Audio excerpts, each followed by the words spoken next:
Nakakapagod na minsan pero wala tayong magagawa kasi inahin tayo ng dalawang bulinggit. Hi everyone! Tara naman tayo, mag-share tayo ng simpleng buhay namin dito sa Canada.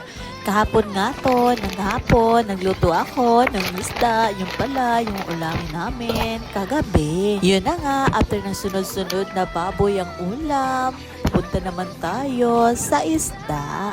Magsasabaw pala ako ng isda dito para ulamin ng buong pamilya at lalo na ng dalawang bulinggit natin. Mahal ang isda dito kaya baboy is life kagaya namin na simple lang namumuhay dito sa Canada.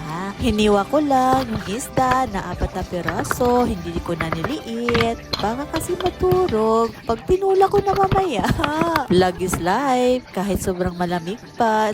Frozen pa yung isda, iniwa-hiwa ko na siya.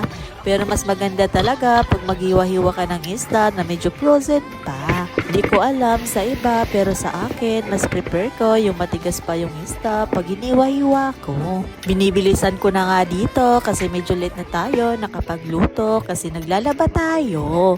Diba? Naghiwa-hiwa lang ako ng kamatis, sibuyas at luya para ilagay doon sa sasabawang kong isda. Pagkatapos ko maghiwa-hiwa ng kamatis, sibuyas at luya, kumuha naman ako ng dahon ng sibuyas kasi may mga tinanim kami dito. Pampadagdag yon ng amoy at langsa sa gagawin kong tinula. Pagkatapos ko maghiwa-hiwa, linagay ko naman siya dito sa pinapakulong tubig.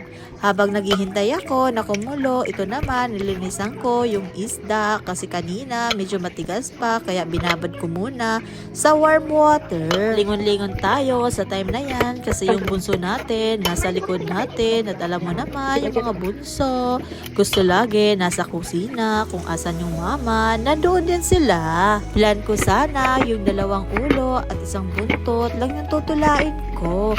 Dahil tinaman tayo, kaya inubos ko na siya tulain. Para hindi na din ako maghiwa-hiwa ng iba pang mga ingredients. Buti na lang, mabilis tayo maglinis ng isda at magtula, kaya ito, tapos na siya.